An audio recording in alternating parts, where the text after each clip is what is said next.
sentence about how that money should go out. Oh, good. And We're so live. we're going to have to refine things like that. And I think we've already talked about almost every one of these sections. And we have David Hall here to take notes, to rewrite these things for us. So I'm going to just go through the bill. Joan, thank you for being here. I hope you can multitask because there may be sections along the way of this bill that affect ACCD, like even the second section. But I don't think probably till after the break, we will get to economic recovery grants and capital things. So unless So- you, And about what time is that? Can you, probably around 10. 10? Okay. All right. So you Thank- can, you can either listen in and jump in, or if you have to be somewhere, let us know, and Okay. we'll try also work around your schedule. So, Thanks.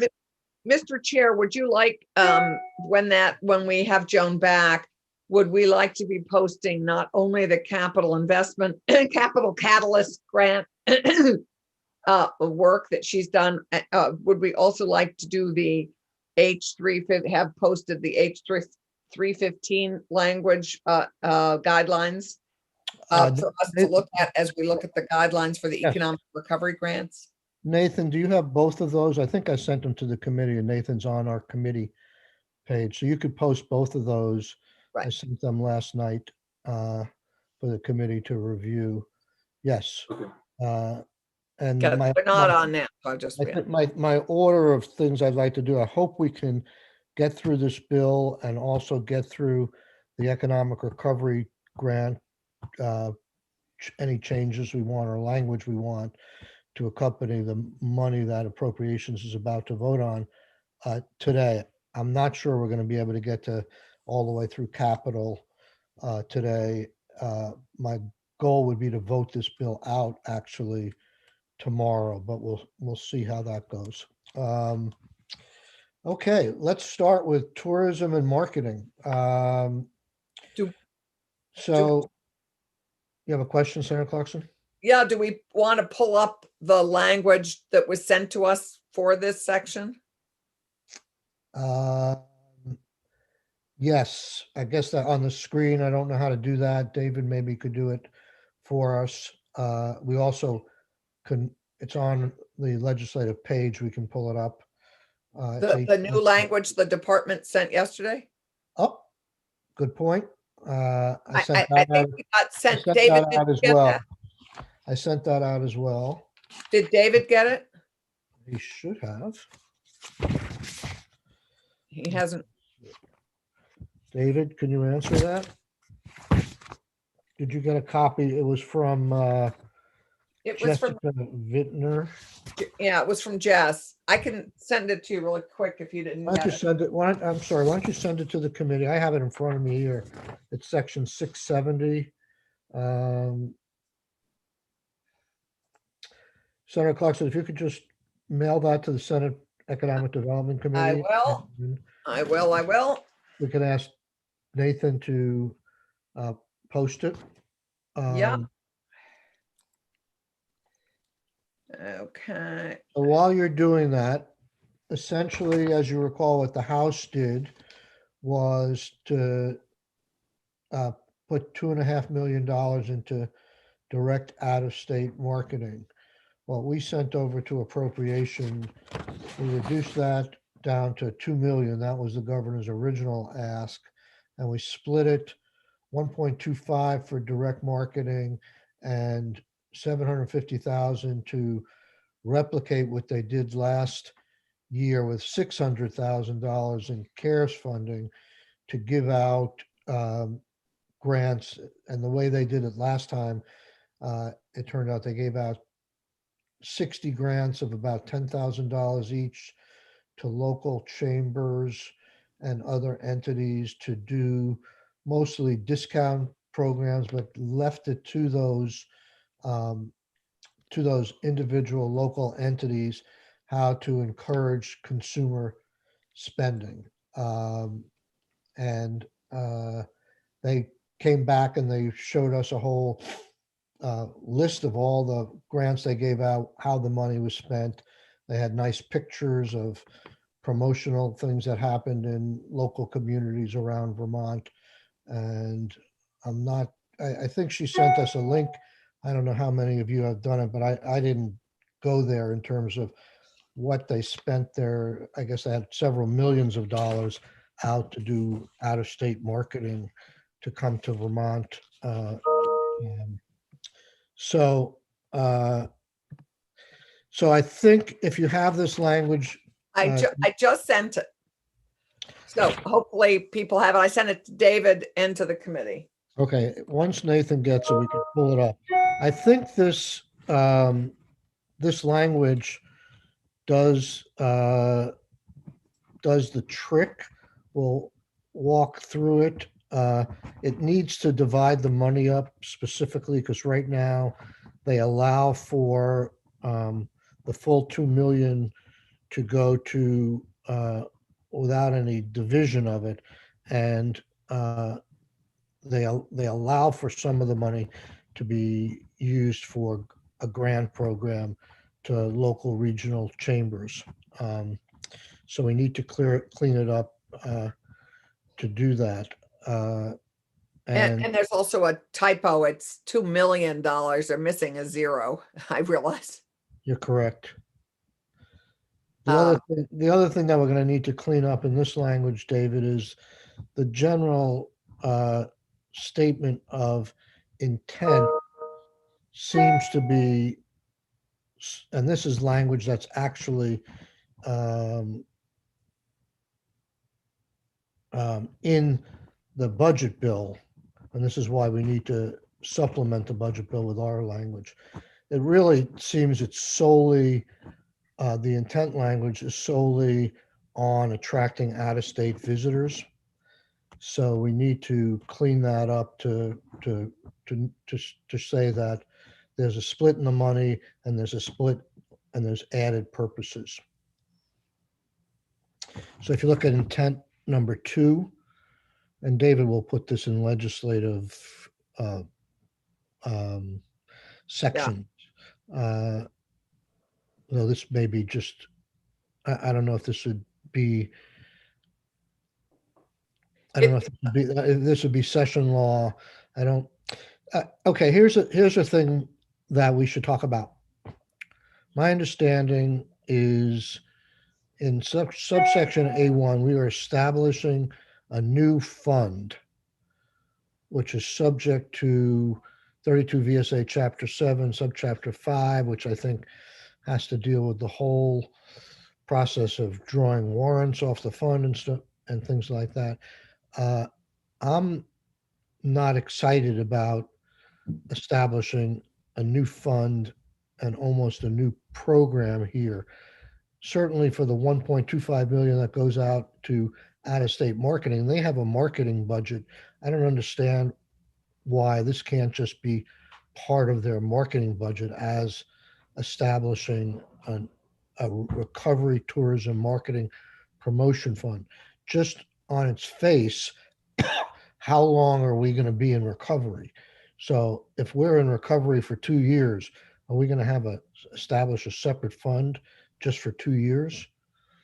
So, Mr. Chair, my understanding, I mean, I hadn't realized this was going to be a separate fund. My understanding, this is just going to continue the good at work of the departments on, or they're already doing this, and they've been working on marketing the state all the way through this with pandemic restrictions. And I mean, to me, this is just adding to the work of both of their work, right? I agree. And if you look at 159, the House doesn't have a new fund. Right. So David, I guess I think what we would like you to draft, and then you can ask us questions, is splitting the $2 million between what the House has given 2.5 just for out-of-state marketing. Now we want to split it 1.25 for out-of-state marketing and 750,000 for economic stimulus grants. Sort of if you see subsection B, I think that takes care of it. So you need to do, I think, a melding of what's in 159 and what's on the screen in front of us, and work your magic and come back to us with that. And if that's not clear, ask questions and question away.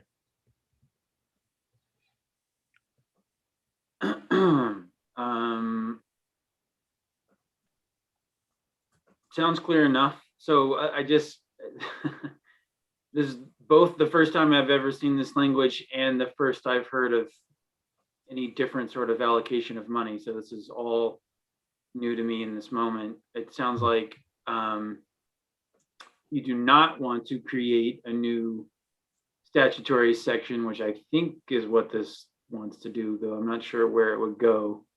But it sounds like you want a session law temporary fund. Actually, do you really want to even create a fund per se, or just give them the money?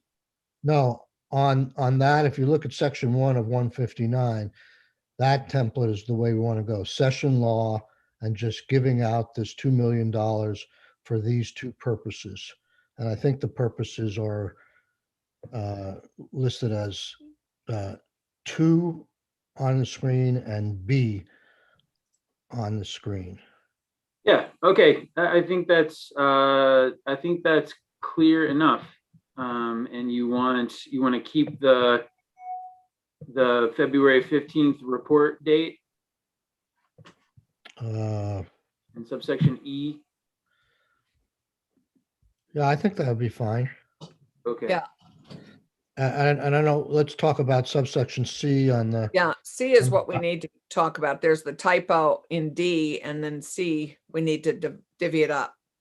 House didn't have anything on that. I guess this is a recommendation from the administration to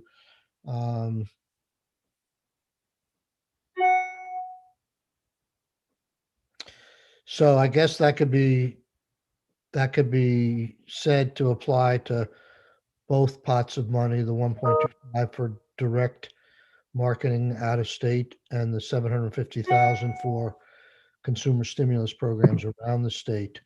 I mean, we ACCD has been tending to do this in a lot of their programs.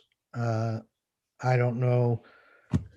The House has done that in several other places in this bill, but I don't see it in this section. So what's the committee's pleasure on that? I don't know what that means. Prioritize, how they would prioritize. That to me is my question as I read that. That is open, I think, to too much interpretation. And the issue of prioritizing, the purpose of this is to increase the marketing to the state. If we focus solely on a limited population, I'm not sure that we are necessarily going to achieve the objectives of this section. I think I'd like to see a lot more precision, or I would like to see language that simply indicates that the department will ensure that we approach our advertising with equity to ensure that it reaches all of the communities that we want to reach. There's a difference between that and prioritizing. Okay, I think that's well stated. Can we come up with language, David, that, that shall ensure that underrepresented communities are, equitably represented in these efforts, or something like that? Instead of prioritize, make sure that there's attention paid to those groups, that they're not inadvertently left out somehow. Sort of the flip side of prioritizing. Got it. Okay, great. That's one section. Okay, let's move on to section 2, which is the technology-based economic development program appropriation. And David, we realize that you have not been with us for a lot of our discussions on 159. So, and understand that, that we may hear you say, well, this is the first I've heard of this. So we appreciate that we're throwing this at you at the last. I don't mind that at all. You know, that's the nature of the beast. Just, I think. We just won't assume you know more than you do. That's my only request is don't assume I know what you're talking about in this case, because I probably don't. That's fine. Well, you're a quick study. We know that. Yeah, and given you drafted this in the first place, it will all look familiar, even our changes. Okay, so just in section 2, David, so you know the committee's refreshed, what the appropriation bill has, it has the first 800,000 in section 2 going to ACCD, not to UVM. On page 3 of 159 subsection 4, for administration funds at $200,000. That's been axed. It's no longer exists. And then for the $2 million in subsection B and C, that's been reduced to $1 million. Right. So now we to UVM, that stays with UVM, that $1 million. Right. And instead of 2, they get 1. So when you first started referring to this section, you said 800,000, but it's in the House draft, it's $1 million. So was that Right. reduced? Yes. It's to reduce the first part, which the first $1 million was reduced to 800,000, and the group receiving it is ACCD and not UVM. And Mr. Chair, Yes. I believe in number 3, given that this is going to be granted from ACCD 2, this represents the partnership between ACCD and UVM's Office of Engagement, that 3 needs to reflect that partnership, that the 200,000 there is intended to provide the partnership with UVM and ACCD. Is that not correct? I don't think that is. In number 3, I think after, what we talked about, I see 3. I think what we talked about is that ACCD would likely be using a significant part of that money to purchase services and technical assistance from UVM, but they could also do it from Middlebury or other research institutions. That's part of the reason we okay, moved it out of from UVM, because they would have a conflict of interest if they had to Right. award those grants. okay, great. I just, right. I'm not sure anything needs to be changed in Okay, great. Yes, with that, except for striking B, except for striking 4. 4. Thank you. I couldn't find 4. Yeah, except for striking 4, I think you're right. Yeah. So then in A on page 2, that number would be 800,000. Yeah. And then University of Vermont would be ACCD in A. And then I think striking 4 would be all the edits we need. I'm a little bit confused about where this money lives. I mean, you referenced that it's in the budget. So, just mechanically, is the appropriation going to be made through the budget bill or in this bill, or is This is the question I've been asking for 10 days now. I'm not sure I have a definitive answer. The ideal, which is going to be almost impossible to do, would be to take these sections as amended and offer them as an amendment to the budget bill, where right now the budget bill might say, for this section, it may say $3 million is appropriated to UVM for technology-based economic development. That's all it says. That's not acceptable to this committee. We don't want to just write them a check and then they do whatever they want with that $3 million as long as we're, so we have to have some guardrails, some statutory language, probably session law. And I've written the chair of appropriations. I haven't heard back, but I'm fairly comfortable that what we're going to do is in this bill, probably put some prefatory language to say every section that deals with appropriation amounts are designed to be funded through the big bill, and that this is supplemental to the big bill as to guidance of how it will be spent.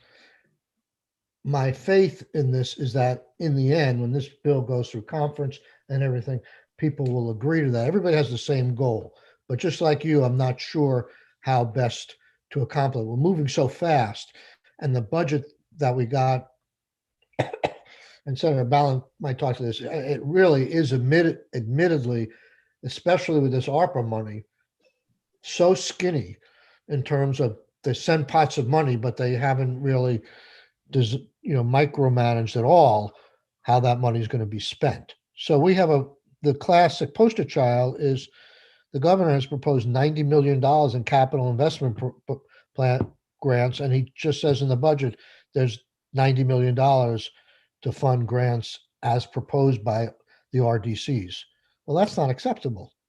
So we have to somehow tie them together, and whether it comes together in conference on the budget where all this language gets put there, that would be the cleanest way. But there are situations that I'm aware of in the past where you pass a bill like this and you say, notwithstanding whatever what's in the budget bill, this is meant to supplement the direction and intent of the ARPA money in section G of the big bill. We'll have to work that out as we go along, and we have to involve other people as to how to best do that. But that's the intent. Okay, We'll figure it out. All right. that's right. Exactly. That's the answer. We'll Well, figure it out. Even in the huge framework of the budget bill, they are always referring to different sections where the language is, where the money is. So even internally, they have that reference back and forth. So this, That's exactly yet another bill, it shouldn't be that's that. exactly right. But in this budget bill, as you'll see today, there basically is no language section. There's Right. just a sentence after each Right. appropriation. And Right.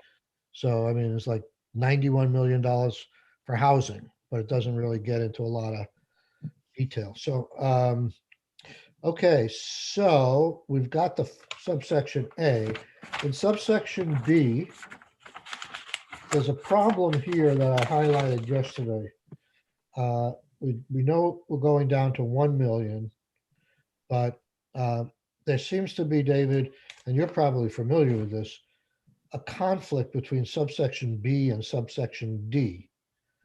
One says the money is to give to the Office of Engagement for a 2-year period to leverage research services and data science capabilities of the university. And then it says in D, the university shall use the funds appropriated in the section to promote technology-based businesses and to provide assistance to Vermont businesses that have suffered economic harm due to COVID. I'm not sure what the difference of those two things, and you having been there and written this language probably, can you explain? And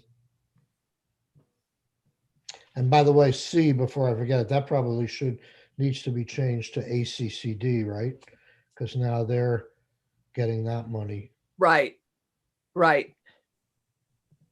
But B and D, can you explain, can you reconcile those two for us, David? Maybe they are consistent. Honestly, I think this has been a while, but if I remember correctly, this started off as general fund money. And then when they changed the source of that money from general fund to ARPA funds, they tacked on subsection D in-house appropriations to just draw the line to ARPA funds and ensure consistency and eligibility for using those funds. And so D is sort of like a vestigial appurtenance to the ARPA fund change. Well, so maybe we can say in section B, for a 2-year period to leverage research services and data science capabilities of the university designed to promote technology-based businesses and provide assistances to those businesses that have suffered economic harm. So somehow make those research services and data science capabilities that we're enhancing be tied to tech businesses, tech business promotion and technical assistance. Does that make sense? It does. The only hiccup may be that B is,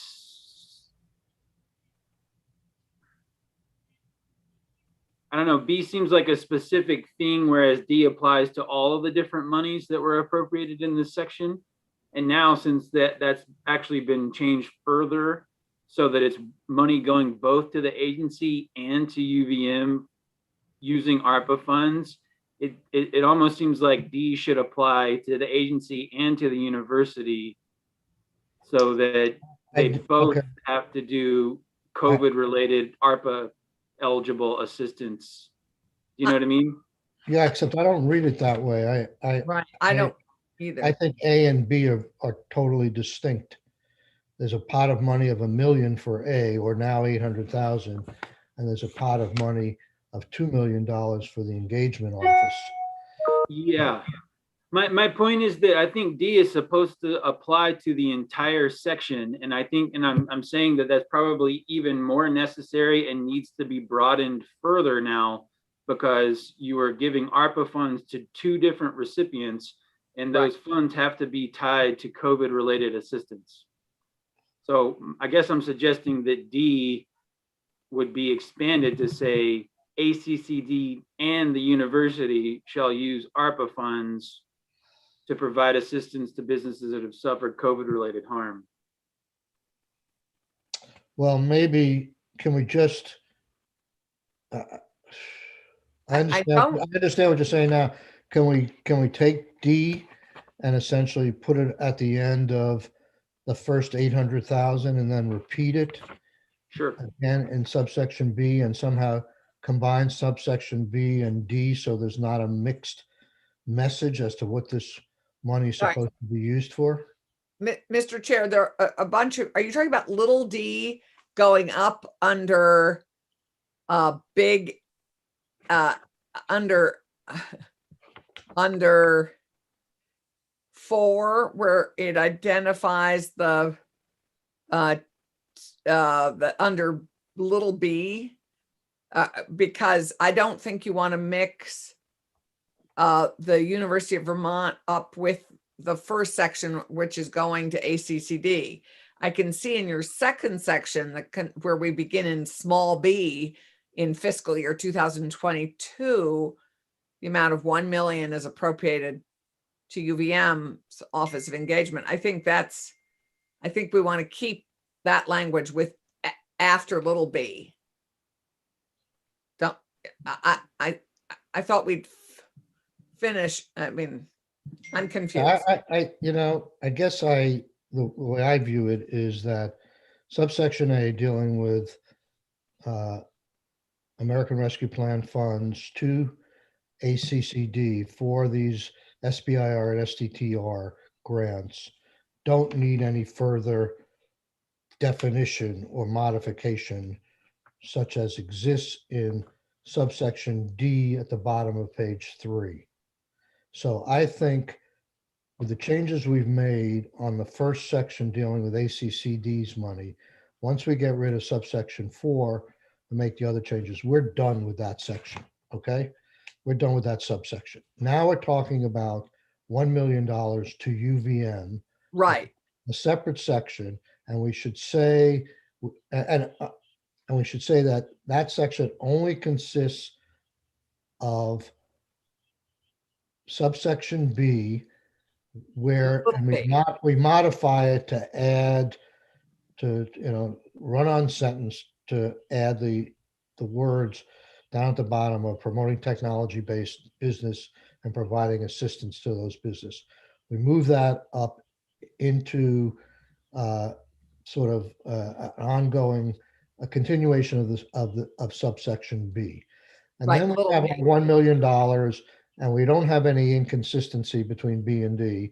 They're all for the same joint purposes. And then we are, I don't think, I think then we're done with the $1 million thing. We have Right. one paragraph on the $1 million thing, and that's it. Yeah. We do need to move subsection C into the ACCD, SBIR, STR, because now they're the administrator of those funds. Have I confused you, David, or does that No, make I sense? think I got it. Okay, the only thing that we're remains, I think, is do we want any reporting back from UVM on their $1 million? Yes, I think We I do. think that's a good point. We should have an update. Maybe we could have an update in February about how it's going.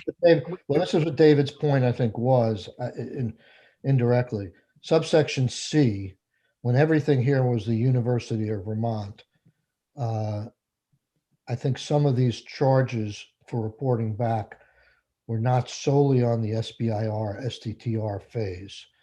It was also on the other things they were asking the Office of Engagement to do. So, in fact, subsection C, if we move it to ACCD, has to be rewritten because it references the Office of Engagement here. So, David, could you write something up? Modify subsection C, put it in the ACCD section, the things that apply to that, and then write something similar for the University of Vermont Office of Engagement now that we've told them to leverage research services and data science capabilities, promoting technology-based businesses, promoting technology and providing assistance, and get us some reporting language back on the money we're giving to UVM. Yep. Okay, Mr. Chair, Senator Rom. I might have missed where this, I don't know if there was a nod to this in the emails you sent of some proposed language, but I wonder, for me, what I heard yesterday, and I'd love Joan's reaction to this, is that technical assistance is not just needed for this technology grant, and that there are a lot of businesses that are still feel like they're really struggling with technical assistance. I feel like we heard that yesterday. And I just didn't know if Joan was listening and had a reaction to that. Oh, there she is. She must be listening. I'm listening now. I did not hear the testimony yesterday. It was a lot of the event businesses, the businesses who are left behind, the one woman shops. Sorry, can I just clarify? I think this section, the ACCD testified along with Nick, that this technical assistance in A is all for these tech-based companies who need so much help applying to the federal government. One of the reasons I'm not disagreeing with that. I just feel like we heard that other companies need help too.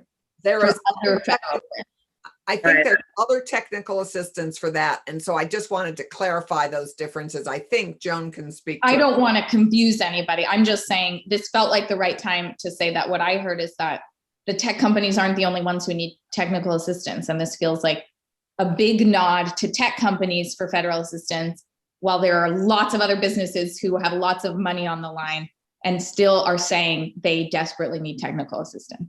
So let me clarify a little bit. Yes, Allison is correct. This is about technical assistance specific to getting our numbers up on SBIR and STTR grants. They're very difficult to get.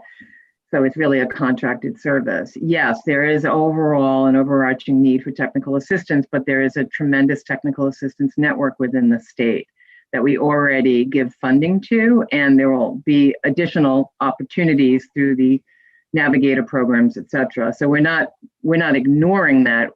This is a different initiative. I know it's different. But Where I- are those additional funding opportunities? And will that technical assistance include legal and tax professional help?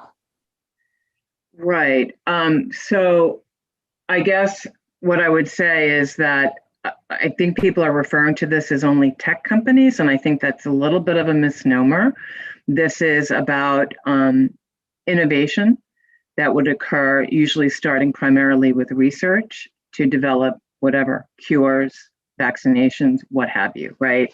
And so it's not necessarily a tech company and only for a tech company, it's to bring those innovations to the marketplace. So it's really about helping to seed that type of activity and creating from science into business. Okay. But we are separating it, and we're Yeah. separating it for a very specific reason. There is a technical assistance network that exists already, and I'm not ignoring that there is that overarching need. I just think that is a different. Okay. Can you share with me like a one-page flyer, like you're a business and you need help to access federal grants? What happens from there? Who do they get, like, where do they start? You know, because I think that's what we're hearing is that businesses don't know how to get legal, tax, and professional help right now to access federal grants that are competitive.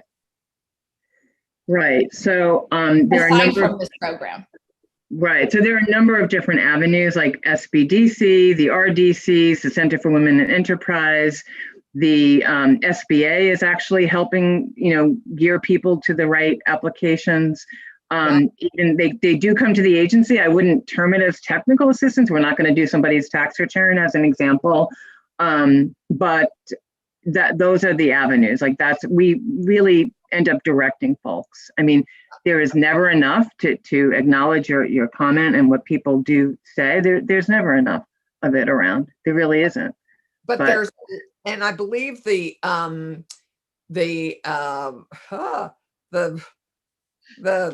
Bar Association also has an effort here. Oliver has been working with the SBA, providing assistance directly to companies. So it's happening. I mean, there is a lot. There's a joint effort between SBDC and the Vermont Law School for a legal clinic for everything from, reorganizations and how to give proper legal advice for folks. I mean, it was a tremendous effort. So I think it exists. I think obviously, there's always a need for more, and people do get confused because there is a myriad of solutions and help. It's just which door should they go to? So if there's a need for more, then what are we doing to meet that need? So Senator Rahm, if I understand your concern and question, we probably should defer that to our discussion on economic recovery grants in terms of more technical assistance to get people into play. This section is labeled technology-based economic development, and the whole section is designed to focus on increasing our capacity and promoting these technology-based businesses.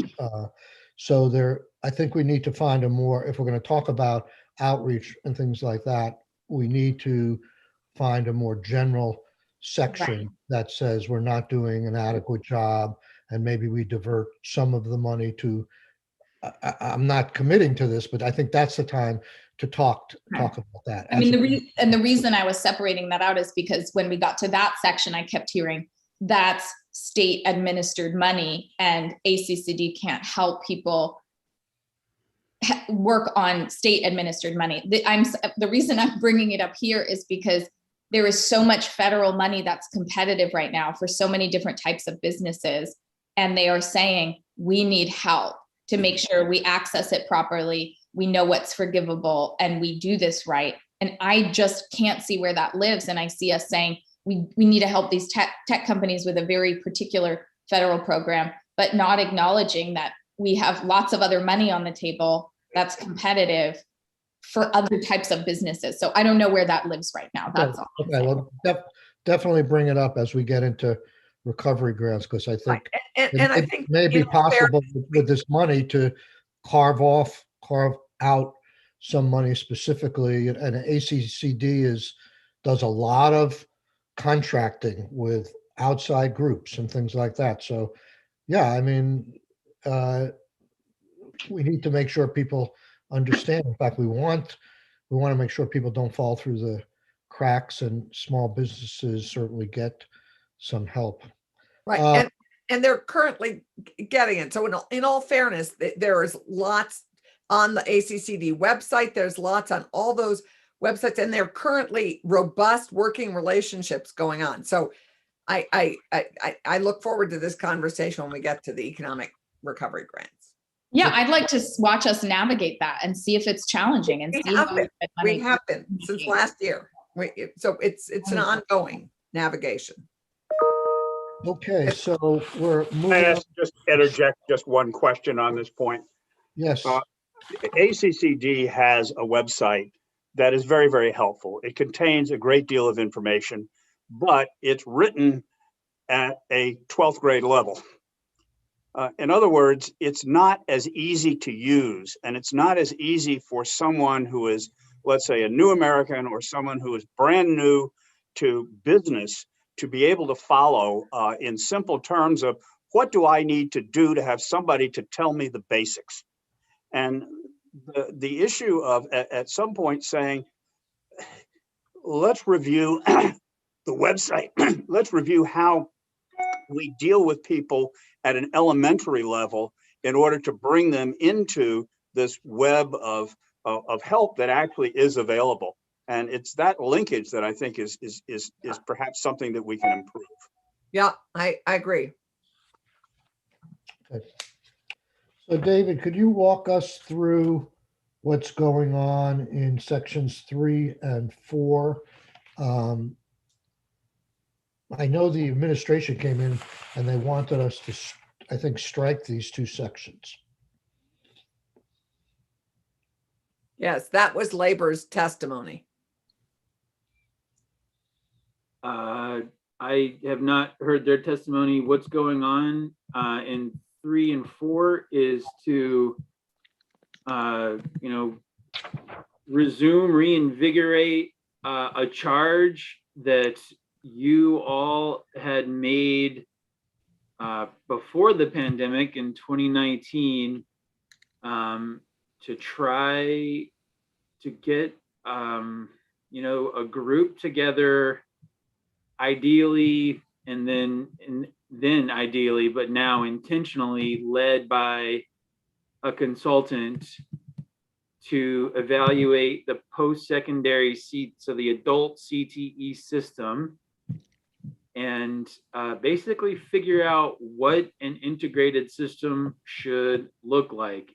So broad stakeholder engagement process, talk to the adult career centers, talk to the state colleges, talk to other providers, figure out basically how do we create an integrated system. I think the testimony at the time was basically that there is a fragmented multimodal system that doesn't always communicate, doesn't always line up. It's housed in multiple locations, different regions throughout the state. There's not a single entity that's really in charge.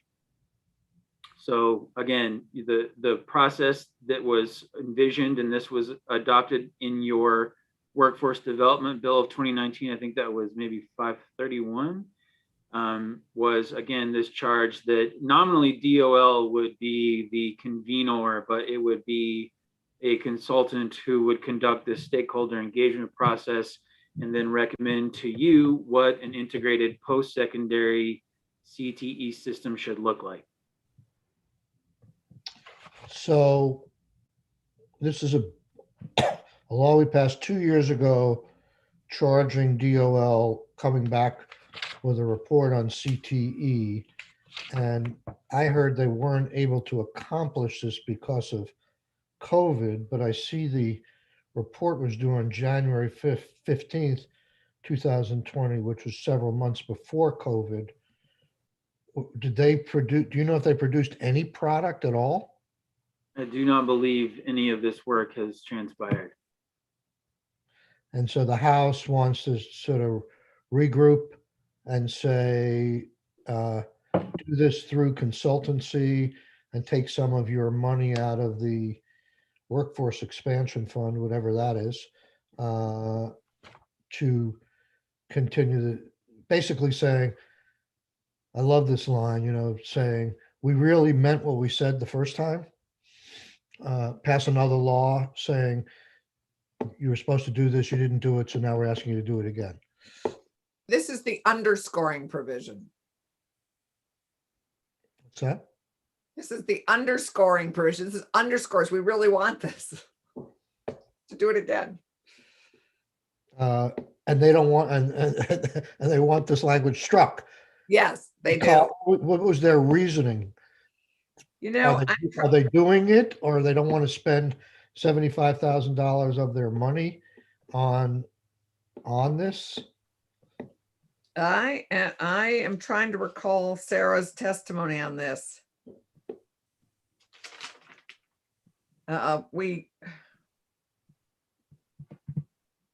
They opposed the CTE restructuring. It had begun. They'd selected a contractor. Remember, I remember this, but the work wasn't completed. Well, if they've selected a contractor, maybe then we could actually get the work done and they wouldn't have to go through that RFP again. Does anybody have any, from what we're talking about right here, I would be inclined to leave this in. I mean, I don't remember hearing anything that there's not a need for this. I just remember, I can't remember what their rationale was as to why they don't want to do this. Yeah, it's I remember the testimony about why they got derailed, but I can't remember why they don't want to do it now, because it strikes me we still need it. Are people comfortable leaving it at this section as is and section 4 as is? Senator Clausen, do you know what the workforce expansion fund is? No, I need to be reminded. So I think we could leave it in and we can discuss, I can double check today. David, do you know what the workforce expansion fund is and how much money is in it and stuff? I don't know how much money they have. I mean, my understanding is that it's just basically the next generation of the next generation fund. Okay, Just a okay. sort of a 2.0 of those funds that they have used historically for workforce education and training. Yeah, Okay, I don't know if this is federal money or our state money, which, so I'll be in touch with Sarah and find out. Okay, Well, the one question that comes to my mind is, with all the questions that we're raising about what this means and how it works and why it's in there and those are questions that say we shouldn't leave this in here until we know the answer to those questions. If we hear the answer to the questions that satisfy us, that's fine. okay. But Okay, so I think what we should, Senator Clarkson will contact Sarah, so maybe we can get some of those questions answered. But I guess my response, Senator Brock, is that we made a decision that we wanted this done. And I think all Right. this is saying is 2 years ago. we're going to tell you, I don't know whether it's what the reason why they didn't do it, but we're telling you, here's a way that you could do it with outsourcing this, and we still want it done, and we want it done by this date. It doesn't seem like a lot of money for something that's pretty important in this day and age. And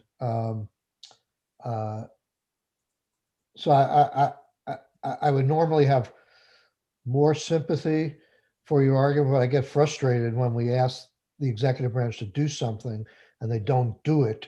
And apparently, at least either we weren't listening or they didn't say it. I haven't heard a reason why this was a bad idea the first time around. But we're not going to vote this bill out today, so maybe we'll get a better answer to your concerns by tomorrow. But that's my thinking, and obviously the House felt that it's still worthwhile doing, and the funds, it's not raising new funds. But anyhow, enough said. If we can move on to section 5, this is the VSEA issue and the northern border thing. Any feelings on this? We can kick the can down the road and maybe have some more information tomorrow. But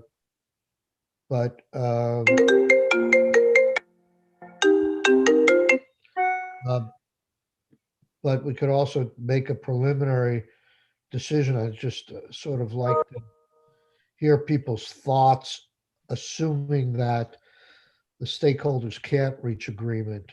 As I understood it, the VSEA was raising a process issue. They didn't necessarily say this is inappropriate, but they wanted to find out more. Sounds like a pretty good organization to me, and it sounds like a pretty small ask, unless there's more under the surface that I don't see. And if we could help this organization along in a commonsensical way, I would do this. But I also would like to see what they find out. This bill won't get to the governor's desk or the budget for a few weeks. We could, to keep it in play, the way to keep it in play without making a decision, I think, would be to strike it, because then we would be in a different position than the House, and we could cave to the House if we find out that everybody's in agreement. If we voted this bill out with this in, it wouldn't be this, technically, it wouldn't be a subject of discussion in a conference committee, and the VSEA may be finding out over the next weeks or period of time that this is a bad precedent. So what are people's feelings on this, if any? Oh, section 5? Yes. Sorry, are you suggesting we keep it in until they come to resolution? I missed that. I was trying to be in touch with Sarah. I would suggest we leave it in until they meet on Friday, and we can always take it out if necessary. Okay, let's just pass over it for now, and hopefully we'll have an easy solution tomorrow. The problem is, I don't know when they're meeting. We're only meeting in the morning. If we wanted to vote this bill out and we wanted to keep this issue alive, saying both sides have good arguments at this point, the way to keep it alive is essentially to strike it, so it's a subject of conference committee. Or leave it in. The Vermont State Employees Credit Union is also, they're just, I don't know. I would tend to leave it in unless there's a reason that they come up with to take it out. Anyway. Yeah. Either way, I'm hoping. Let's just pass over it till tomorrow. Maybe we'll have a solution, but tomorrow, if we don't have any new information, I think I would recommend taking it out, just so we keep the issue alive for more information over the next couple of weeks. As long as there's no major information that VSEA comes up with that it's a bad precedent, I would like to see this go into law, but I want to give VSEA an opportunity to to do their due diligence. Mr. Chair, while I agree it's a feather in our cap that we have the executive director in our state, I feel like I learned new information that it's remote and many of their employees, or a couple of their employees, I didn't feel like we had good numbers on how many people live in the state, because they said that some of their employees are in New Hampshire, et cetera. I feel like, VSEA and this is exactly what this group should be vetting. So I would also agree to take it out until we have more clarity, because that felt like really new information to me, that we're expanding this for people who don't live in the state. Okay. Yeah, I mean, we can do that. I would remind us that they've chosen to anchor and headquarter themselves here, and that they are in Vermont, that many of us are remote. And yeah, I mean, I'm happy to do that, but I think this is we offer this to other state-related businesses like the Arts Council and the Credit Union. It does not seem to, and they're very few people. They're less than 10 employees. So anyway, we'll see what happens with their conversation. So just to sum up on this one, I feel from what I'm hearing, the burden of proof is essentially on VSEA at this point to convince us not to do this, but we want to give VSEA the opportunity Right. with due diligence to make that case to us. And the way to give them that opportunity, unless we can resolve it tomorrow, I think would be to take it out. And then if VSEA doesn't make their case, then in conference, we'll just put it back in and go along with the House. Right. Okay. Right. Okay, let's take a 10-minute break, or to 9:42, and we'll start in on Better Places, if that's agreeable to folks. Great. We'll see if we have water yet. Okay.